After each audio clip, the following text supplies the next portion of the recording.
నేను చెప్పినా నీకు అడగొద్దాను చెప్పు మమ్మీ మాన్వికన్నా తింటా అన్నావు కదా. అవును అయిపోయినాక మాన్వికన్నా మినిమం ఉండాలి.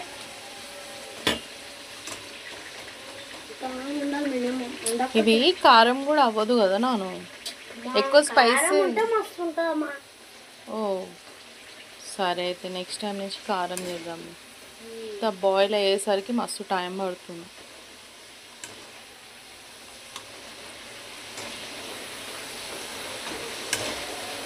ఈ కొంచెం డీప్ ఫ్రిడ్జ్లో పెట్టడం వల్ల కొంచెం స్టిఫ్గా ఉంటున్నాయి, కొంచెం ఆయిలీ మేబీ దీనికి ఏమైనా ఆయిల్ అట్లా రాసి పెడతారేమో అనుకొని అట్లా అనిపిస్తుంది. కానీ ఆయిల్లో వేయగానే సాఫ్ట్నెస్ అనేది బాగా వస్తుంది, ఆయిల్లో నుంచి తీయగానే లైక్ ఏమంటారు కచ్చపక్క అనిపిస్తలేదు అనమాట. బాగుంది. బెటర్ కదా డాడీ బయట కంటే. మంచి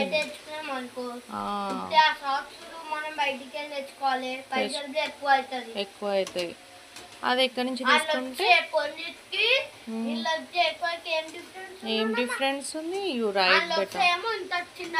ప్యాకెట్ గిన్నె వస్తాయి అంతే, సరిపో అవి కరెక్టే చెప్పినావు నాన్న.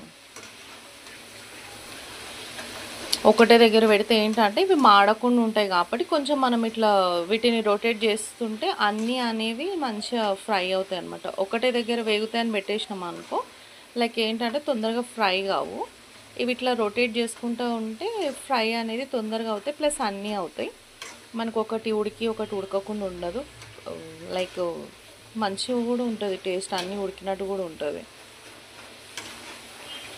పిల్లలకి కూడా ఫాస్ట్గా చేసేయడానికి అనేది ఫాస్ట్గా ఉంటుంది. ఇది మనం కూడా ఇంట్లో ప్రిపేర్ చేసుకోవచ్చు మంచిగా. ఏమంటారు ఫస్ట్ ఆలు మీద మొత్తం అంతా పొట్టు తీసేసి దాన్ని స్లైస్ లాగా కట్ చేసుకొని దాన్ని కొంచెం సేపు వేడి వాటర్లో మంచిగా సాల్ట్ వేసి ఉడకబెట్టాలి. ఎందుకంటే వీళ్ళు సాల్ట్ వేయరు, బట్ మనము ఇంట్లో చేసుకునే ప్రిపేర్ కాబట్టి సాల్ట్ వేసుకొని చేసుకుంటే ఏంటంటే కొంచెం ఆ ఫ్లేవర్ ఇంకా డీప్గా వెళ్తుంది కాబట్టి బాగుంటుంది అన్నమాట.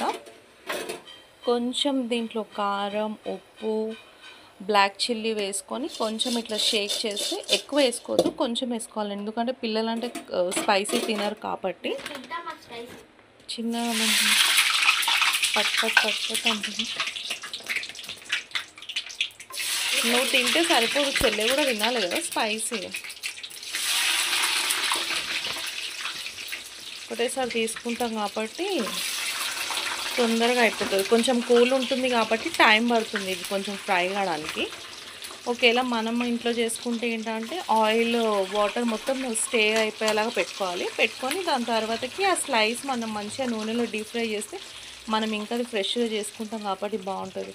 బట్ ఇప్పుడు అంతా చేసే అంత టైం ఎవరి దగ్గర ఉంటుందండి? పిల్లలు అడగగానే మనం ఆర్డర్ పెట్టి లేకపోతే ఎక్కడికన్నా తీసుకొని వెళ్ళి ఇప్పించడం కంటే ఇది బెటర్ అనమాట, ఫాస్ట్గా అయిపోయే ప్రాసెస్ కాబట్టి. అన్ని బయటికైనా ఆర్డర్ పెట్టుకుంటారు, ఫ్రెంచ్ ఫ్రైలు అవే ఆర్డర్ పెట్టుకుంటారు, అన్ని బయటికైనా తెచ్చుకుంటారు. ఐస్ క్రీమ్లు బయటికి తెచ్చుకోవాలి అట్లా లేదు, అన్ని మీషో అది ఆర్డర్ పెడతారు. దేంట్లో జొమాటో నుంచి ఆర్డర్ పెడతారు మా పెద్ద మమ్మీ వాళ్ళు. మనమైతే బయటికైనా తెచ్చుకుంటాం, మనమైతే ఇంట్లో ప్రిపేర్ చేసుకుంటున్నాం కదా. పెద్ద మమ్మీకి టైం ఉండదు కదా, అప్పటికప్పుడు ఇట్లా దొరుకుతుందని తెలిసి పెద్ద మమ్మీ కూడా తెచ్చుకుంటుంది ఇప్పటి నుంచి. బెటర్ ఇట్లాంటివి తెచ్చుకొని మంచి ఇంట్లో వండుకుంటే ఫ్రెష్గా కూడా ఉంటుంది, హెల్తీగా కూడా ఉంటుంది. ఏదో ఒకటి తినాలి, వెదర్ కూల్ ఉంది కాబట్టి ఏదో ఒకటి ఇట్లాంటి పిల్లలకి ఇంటి దగ్గర ఉన్నప్పుడు, రోజైతే ఇంటి దగ్గర ఉన్నాం కాబట్టి వర్షం కూడా పడుతుందా, ఇంటి దగ్గర ఉన్నాం కాబట్టి ఉన్న ఒక్క రోజైనా వాళ్ళకి ఇష్టమైంది చేసి పెడితే వాళ్ళు కూడా హ్యాపీ ఫీల్ అవుతారు అనిపిస్తుంది. ఇప్పుడు వాళ్ళని బయటికి తీసుకెళ్ళాలి అంటే ఇటు రోడ్డు మీదకి వెళ్ళాలంటే 2 కిలోమీటర్లు వెళ్ళాలి, ఇటు రోడ్డు మీదకి వెళ్ళాలంటే 2 కిలోమీటర్లు వెళ్ళాలి. దానికంటే ఇది బెటరే.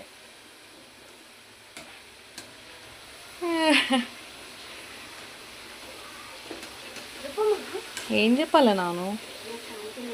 నీ కాలుకి దెబ్బ తాకిందని చెప్పాలా? కాలుకి దెబ్బ తగిలింది బయటికి తీసుకపోతే నడుస్తావా నువ్వు? నడవాలి కదా. నడిచేంత ఉందా నీ దగ్గర? బొయ్యి మన ఆటో మొన్న ఆటో వాడు వస్తే ఎంత గొడవ చేసిండ్రు కింద, లొల్లిలు పంచ. మనం కిందికి పోయి వెయిట్ చేస్తే వాడు గల్లీలోకి వచ్చి వెయిట్ చేస్తాడు. మనం అక్కడ బుక్ చేస్తే మీరు లొకేషన్ ఇద్దరులాగా ఏమి ఆడమంటారు. ఆటో ఆటో ఆటో అలవాటు అయిపోయింది. మేము చిన్నగా ఉన్నప్పుడు మా మమ్మీ డాడీ మమ్మల్ని బస్సులో తీసుకుపోతుండే తెలుసా. బస్సుల గురించి గంటలు గంటలు వెయిట్ చేసి బస్సులు ఎక్కుతుండే. అప్పుడు బస్సులు తప్పలేదు, ఇప్పుడు బస్సులు తప్పలేదు. మీ పనే మంచిగా ఉంది. మంచిగా ఊ అంటే ఆటో వస్తుంది, ఆ అంటే డాడీ తీసుకుపోతాడు, ఊ అంటే పెద్ద డాడీ తీసుకొని పోతాడు, ఆ అంటే తాత తీసుకుపోతాడు, ఊ అంటే బాబాయ్ తీసుకుపోతాడు. మాకు మా చిన్నగా ఉన్నప్పుడు ఎవరు లేకుండే, మేము నడుచుకొని పోయేది. అప్పుడు తాత తీసుకుపోతుండే. ఇప్పుడు మమ్మీ డాడీ